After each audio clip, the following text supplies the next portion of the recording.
If you're looking for some of the best old-fashioned burgers and shakes in town, Lotta Burger is the place to go for all of your favorites. Lotta Burger, 2260 South 3rd, Memphis, Tennessee, 901-946-2001. They're open Monday through Saturday from 10 a.m. to 6:45 p.m. And the items on their menu include single, double, triple burgers, Philly sandwiches, smoked sausage, beef hot dogs, grilled cheese, tenders, fries, onion rings, and more. Call-in orders must be done before 11 a.m. No calls accepted after 11 a.m. Drive-thru is available. Hungry for a burger?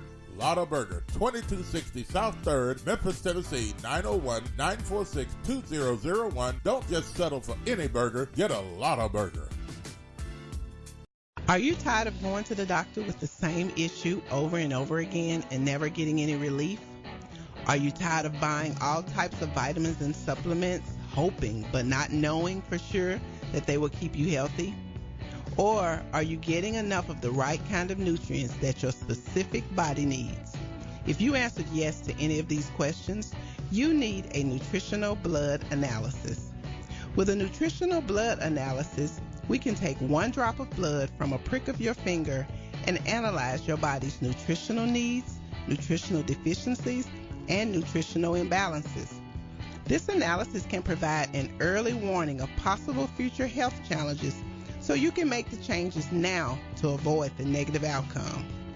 A nutritional blood analysis can be used to monitor a health challenge before and after adopting an approach to restore health and balance.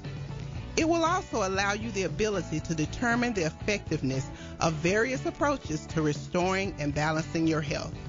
So don't wait. Make your appointment. Stop guessing with your health. Know what works for sure.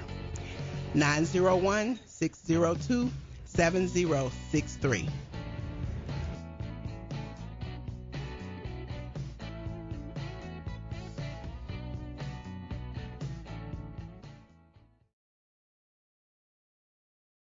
Graphics Printing, located at 890 East Range Road in Memphis, a complete print shop for all your printing needs. They do it all. Color copy. This is Sergeant Chris Richardson with the Tennessee Highway Patrol, here to explain the Tennessee Hands-Free Law, which is a new state law effective July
Ray Dempsey,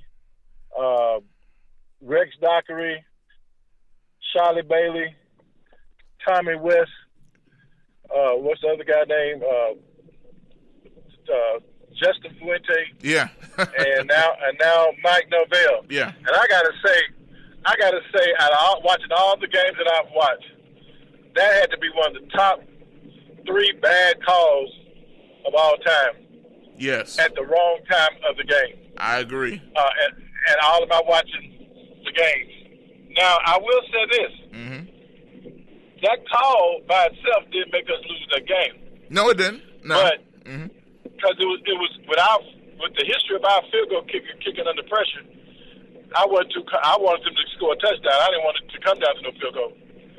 But basically, I just don't understand how they could call that a completion on the field. And it took so long.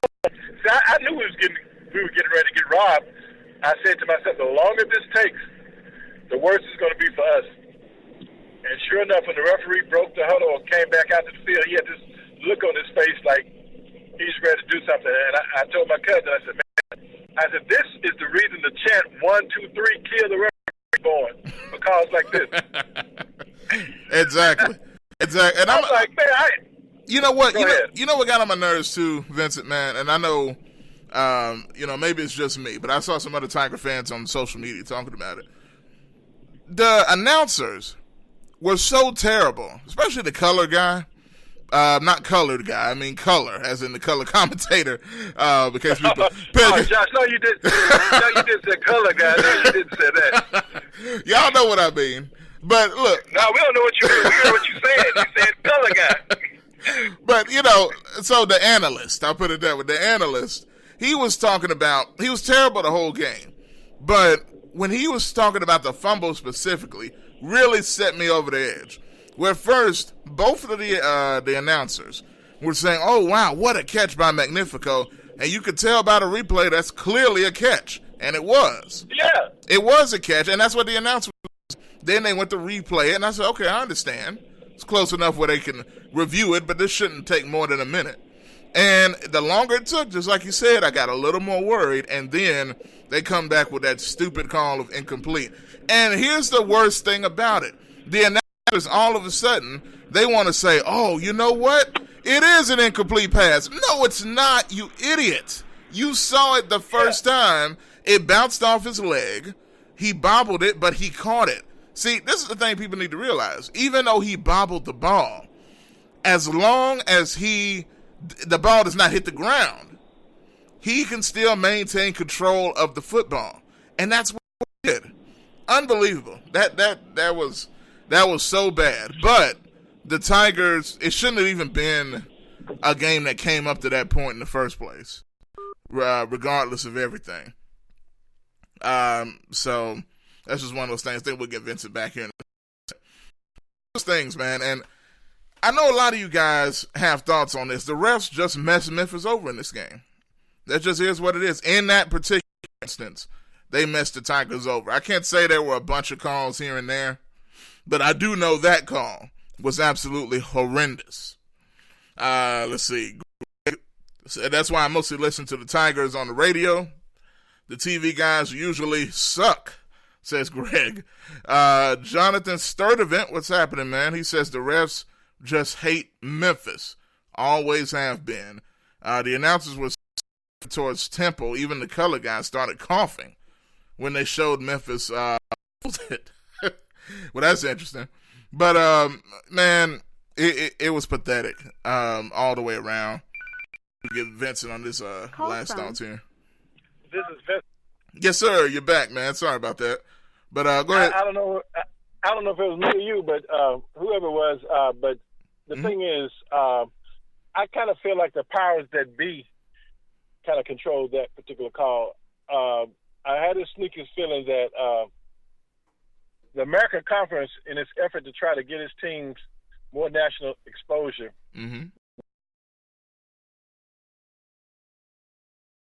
they want Memphis to be there. They want Temple. They want like 2 or 3 teams to really be in that top 25 to give them a little bit more notoriety. Mm-hmm. And that's the only thing I can think of. That sounds like you would think that you would want one undefeated team and try to make it to a New Year's Day bowl game. Yeah, exactly. But the reality is, it just seemed like that was just not the type of call.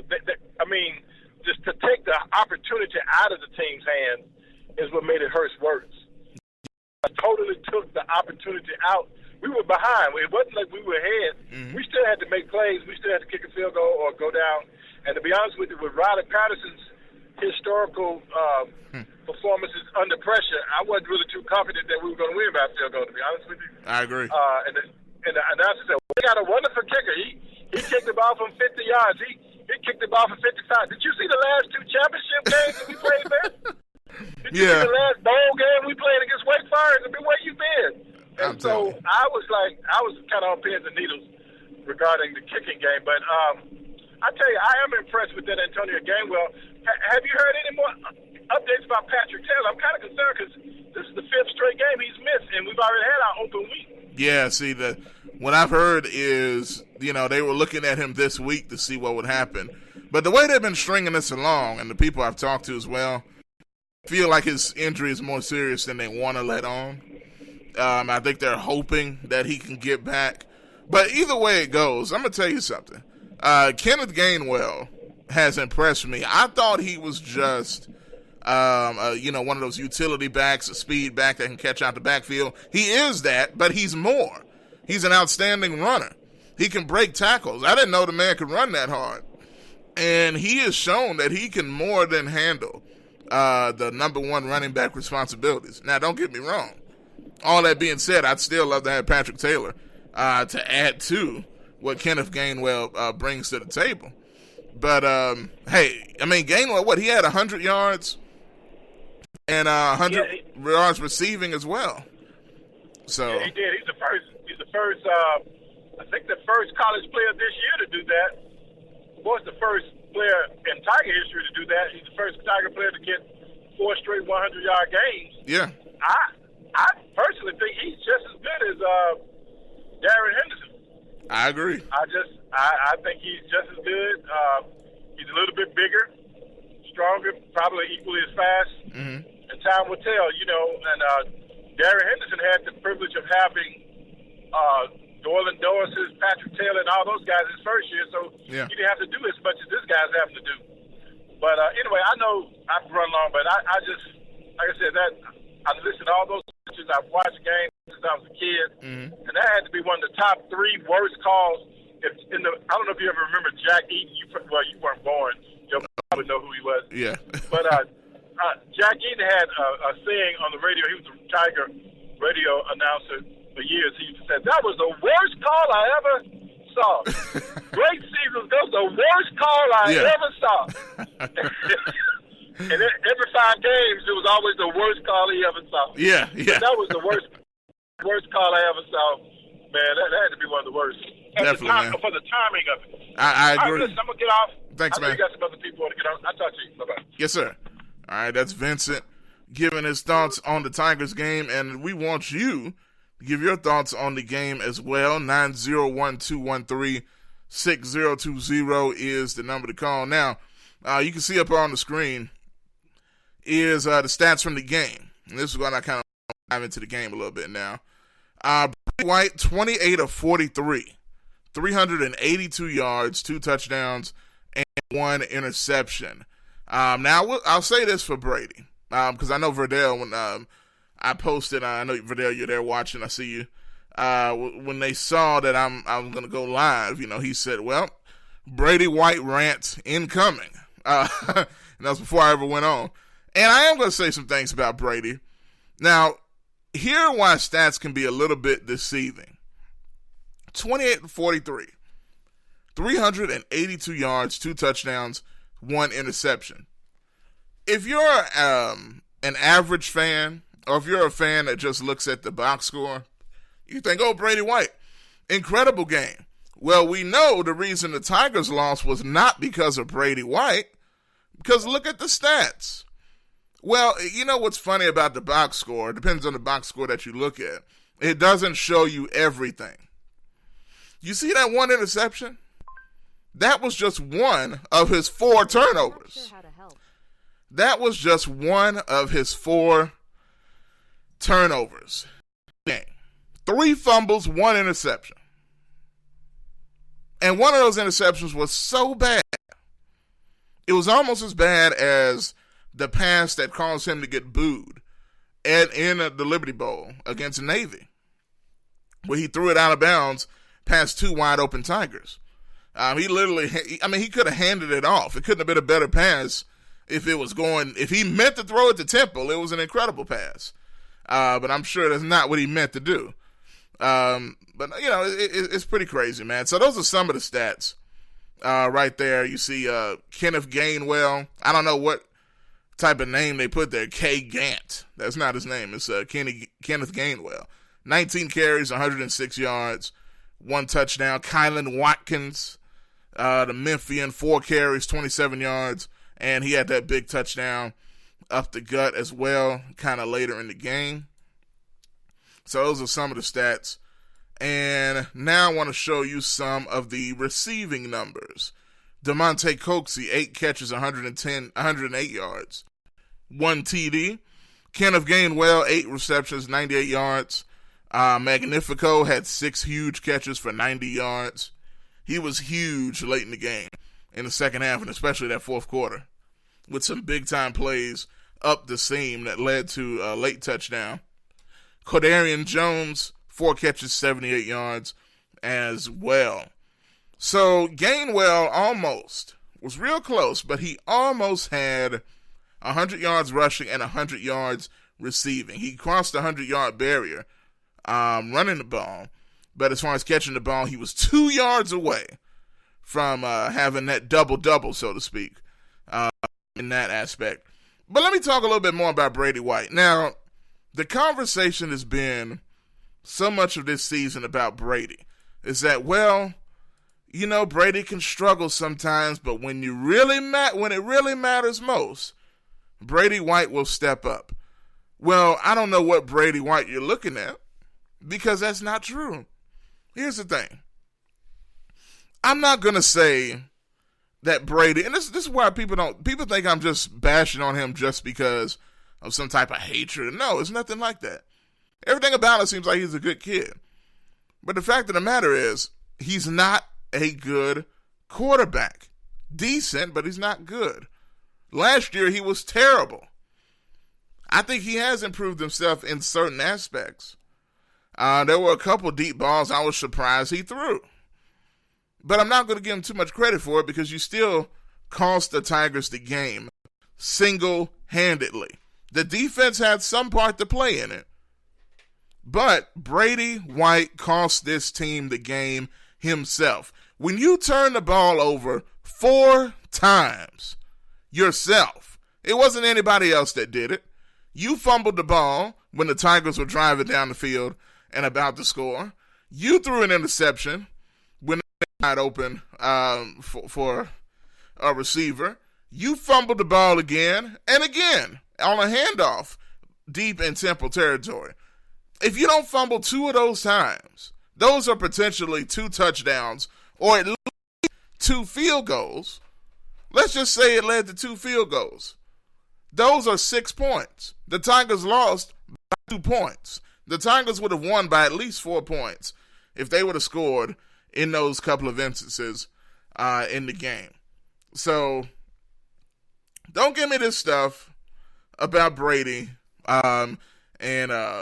feeling sorry for him or whatever it is. It wasn't on the defense. It wasn't on the secondary that didn't play great. But it was on the quarterback, Brady White. When you're the quarterback, you're the captain of the team, the captain of the ship. Whether you like it or not, blame is going to be placed squarely on you when they lose, and you're probably going to get too much credit when they win. And he better be glad the Tigers were 5-0 heading into this game, because I think he's received entirely too much credit for those victories. So let's just keep it real. 901-213-6020 if y'all want to call in and join the conversation there. I see some comments coming in as I look at my phone. He says, Derek says they took yards because he had a negative receiving play on that last drive. And I believe I know what he's talking about there. Greg says, let's see, as far as the Brady White situation, this loss was squarely on Brady White. And he said those fumbles were crucial. Absolutely.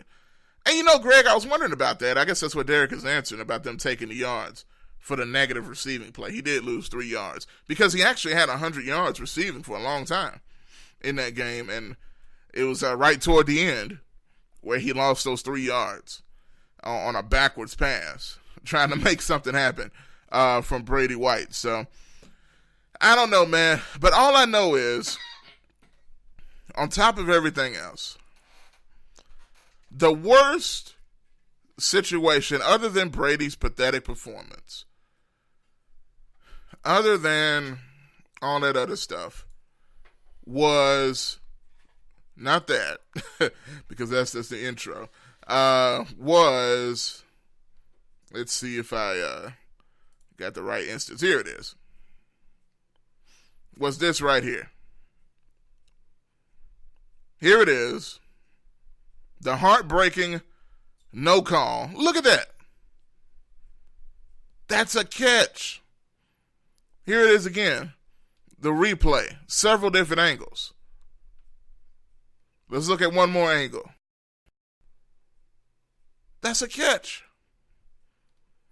That is absolutely a catch. And, you know, this is what I hate, man. Despite everything, you know, like I said, I don't want to place all the blame squarely on this, even though this was very huge. Because he caught that ball inside field goal territory. Not only did he get the first down on 4th and 2, I believe it was 4th and 2 or 6 or something like that, but they were also in field goal range for Riley Patterson. And then they still had 1:50 left to move the ball and advance a little bit. So, all that being said, that was a huge missed call. What do you think? Now, I know I'm saying it's obviously a completed pass to me, but I think it's fair to ask you guys, what did you think about the no call in that instance, or the bad call? And again, I guess the worst thing about it, from my vantage point, other than the fact that, you know, this was a huge play in the game, was the fact that you look at the effort that Magnifico put to try to catch that ball. The announcer said, "What a throw by Brady." No. If it was a good throw, he would have had to dive on the ground to catch it. And what are we talking about? Magnifico had the reverse field. He was running his route. And he was open. But he was running his route. He had to turn around. He slipped because he saw, oh my God, that's a terrible throw. I got to try to catch this ball. And he sold out and made an outstanding play. But they said, no, sir. No, sir. So, I don't know, man. And like I said, the announcing was terrible as well. The announcer changed his mind just because the referee changed the call. You know, if you said it was absolutely a catch, and then afterwards you said, oh, it's not a catch, then you just don't know what you're talking about. And you don't need to be announcing football games. I know, me and Bob watching the game earlier. He said he needs to be calling, the Macy's Thanksgiving Parade. He needs to be announcing floats going down, the Charlie Brown float flying down the Macy's Parade. Other than football. Now I can't help but agree. But what do y'all think? Once again, I'll put the number back on the screen: 901-213-6020. Lines are open. And welcome for your comments as well. I know got quite a few people on here watching. Greg, it's the worst call of the century. And he says the AAC will issue a statement and apologize this week. You're probably right. You're probably right. But what I never like about that, what is your apology going to do for me? We done lost the game. Are you going to change the game outcome? No. And they can't do that. I mean, I can't even ask them to do that because Memphis was still down 2 at the end of the day. Even if they did catch the ball, they still would have had to actually score. So it is what it is, man. But all I know is the Tigers now have a loss on their record. They are now 5-1. Temple moves up to 5-1. They were 4-1 heading into this game against the undefeated Memphis Tigers.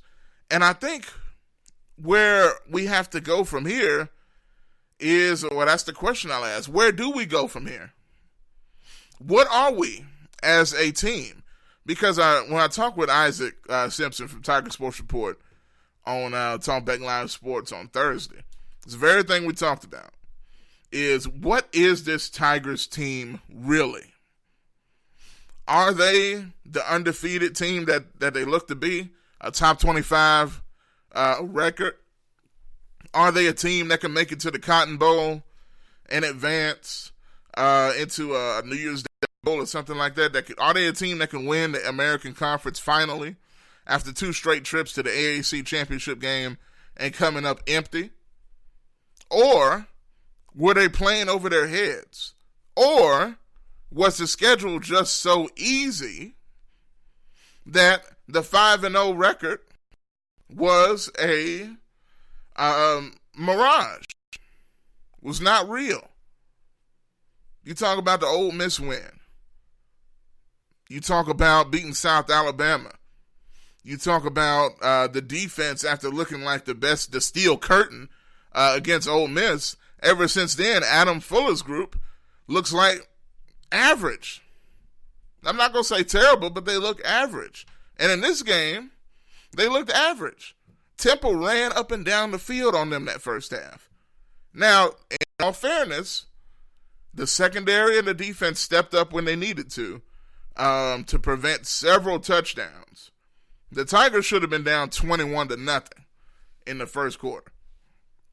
But the defense held strong, and the Tigers an opportunity to come back. But with that being said, as the game went on, Temple kept running the football and running the football and running the football with those 2 running backs. Those 2 running backs are really good that they have. Those 2 guys, they gashed the Tigers' defense repeatedly to close out the game. That quarterback made a big throw when he needed to. He didn't have the stats that Brady White had, but he had better productivity, in my opinion. Don't get me wrong. People look at Brady White's almost 400 yards passing, 3 touchdowns, 1 pick, right? You're going to say, oh, clearly he had the better performance. No.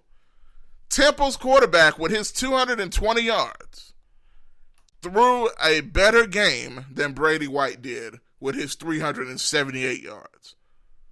Because let me tell you something. When you have one receiver, DeMonte Coxey, go for 108 yards, and then you have Kenneth Gainwell go for 98 yards, that's the majority of your passing yards in those 2 guys.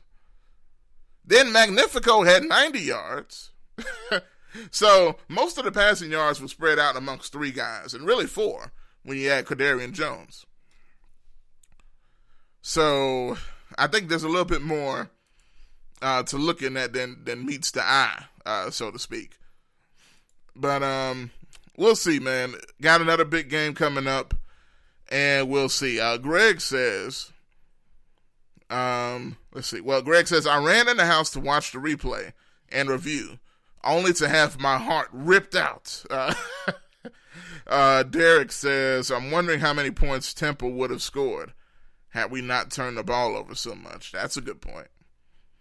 Greg says, I will say this. The lack of the deep ball threat was key to this game as well. I think that's a great point. Temple has a very good run defense, and Gainwell had an outstanding game in spite of. But the Tigers needed the deep ball to open up the field. Greg said the defense has been making good halftime adjustments. I agree with that.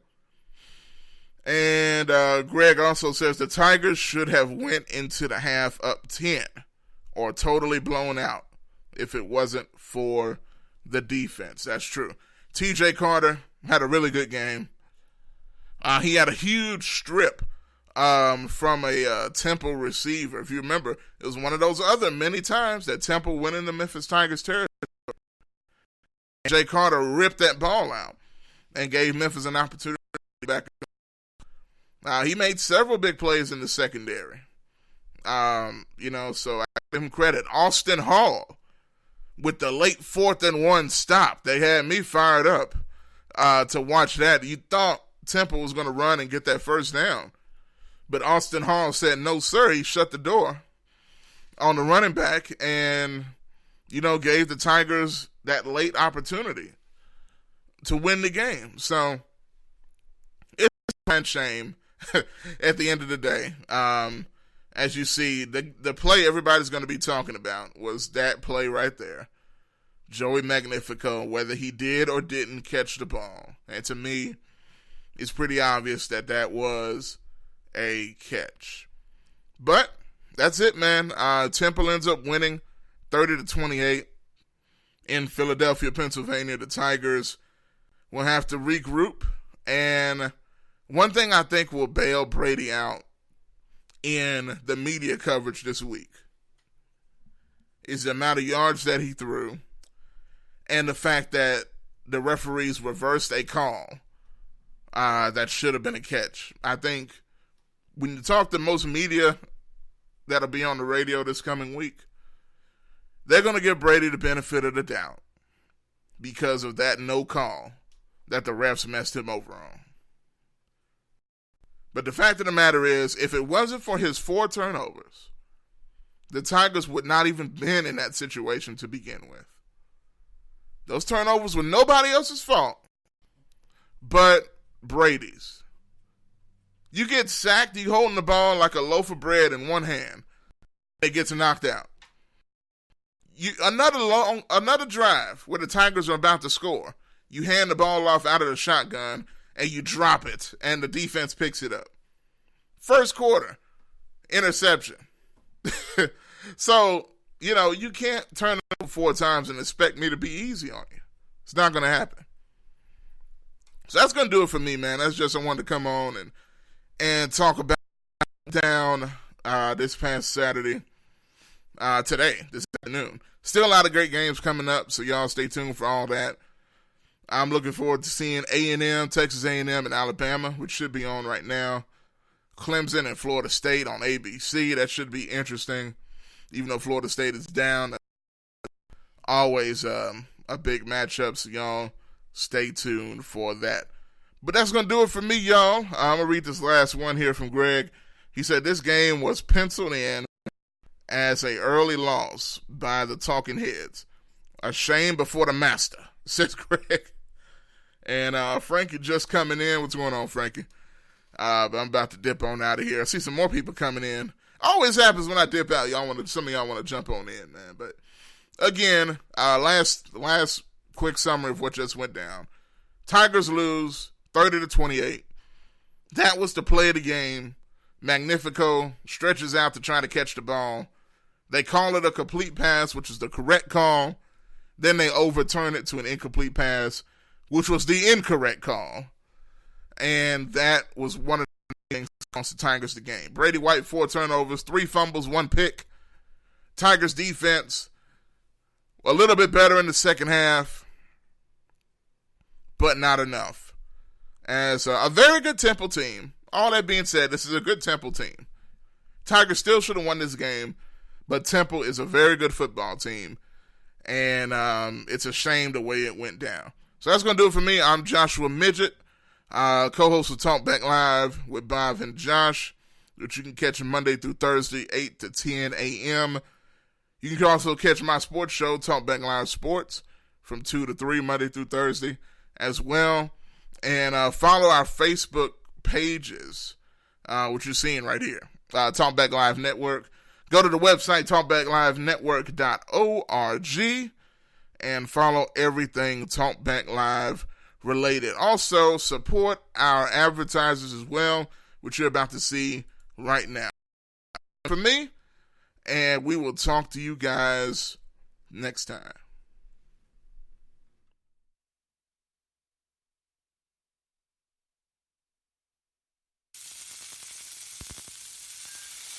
If you're looking for some of the best old-fashioned burgers and cakes in town, Lotta Burger is the place to go for all of your favorites. Lotta Burger, 2260 South 3rd, Memphis, Tennessee, 901-946-2001. They're open Monday through Saturday from 10 a.m. to 6:45 p.m. And the items on their menu include single, double, triple burgers, Philly sandwiches, smoked sausage, beef hot dogs, grilled cheese, tenders, fries, onion rings, and more. Call-in orders must be done before 11 a.m. No calls accepted after 11 a.m. Drive-thru is available. Hungry for a burger? Lotta Burger, 2260 South 3rd, Memphis, Tennessee, 901-946-2001. Don't just settle for any burger. Get a Lotta Burger.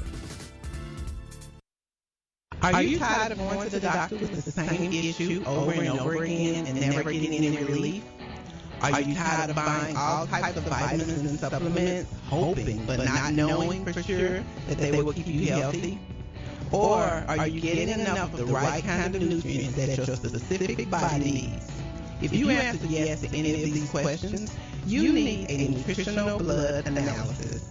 With a nutritional blood analysis, we can take one drop of blood from a prick of your finger and analyze your body's nutritional needs, nutritional deficiencies, and nutritional imbalances. This analysis can provide an early warning of possible future health challenges so you can make changes now to avoid a negative outcome. A nutritional blood analysis can be used to monitor a health challenge before and after adopting an approach to restore health and balance. It will also allow you the ability to determine the effectiveness of various approaches to restoring and balancing your health. So don't wait. Make your appointment. Stop guessing with your health. Know what works for sure. 901-602-7063.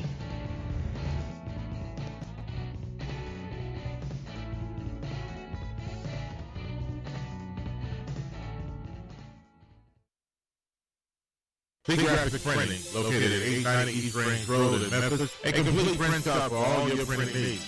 They do it all: color copy, resume, funeral program, rubber stamp, full color business cards, wedding and graduation invitations, and more. 30 plus years of quality work and service. They're open Monday through Friday from 8 a.m. to 5:30 p.m. Located at 890 East Range Road in Memphis, Tennessee, 901-345-9294. Graphic Printing.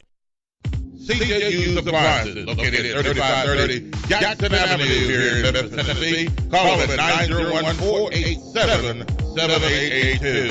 CJU Appliances has the best prices in town. Sales and service, heating and air. Also the best appliances you'll find anywhere in the Mid-South. Refrigerators, microwave stoves, washers and dryers, deep freezers, dishwashers, whatever you need in used appliances. And folks will tell you they're the best used appliances anywhere you'll find. That's CJU Appliances, 3530 Jackson Avenue. All appliances come with warranty. You can call them at 901-487-7882. Again, 901-487-7882.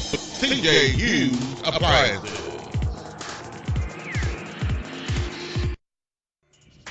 C&S Motors Auto Sales, located at 2508 Southern Avenue, here in Memphis, Tennessee. Call them at 901-323-8778. C&S Motors Auto Sales has been around since 1984. Go by and see Chris today for some of the best pre-owned and used vehicles in the city. They have SUVs, minivans, cars, trucks, whatever you're looking for in pre-owned used vehicles. Hey, you can find it right there at C&S Motors Auto Sales. See Chris since 1984. They will treat you right. Call them at 901-323-8778. That's 901-323-8778. 2508 Summer Avenue, C&S Motors Auto Sales. This is Sergeant Chris Richardson with the Tennessee Highway Patrol, here to explain the Tennessee Hands-Free Law, which is a new state law effective July 1st, 2019. In Public Chapter 412, it makes it illegal for a driver to hold a cell phone or a mobile device with any part of their body, to write, send, or read any text-based communication, to reach for a cell phone or mobile device in a manner that requires the driver to no longer be in a seated driving position or properly restrained by a seatbelt. to watch a video or a movie on a cell phone or a mobile device, and to record or broadcast video on a cell phone or a mobile device. So, can I still talk on my cell phone while driving? Yes. A driver is permitted to use an earpiece, headphone device, or device worn on a wrist to conduct a voice-based communication. The driver may use one button on a cell phone or a mobile device to initiate or terminate voice communication, and voice-based communication may also be used to send a text message. Learn more at handsfreetn.com.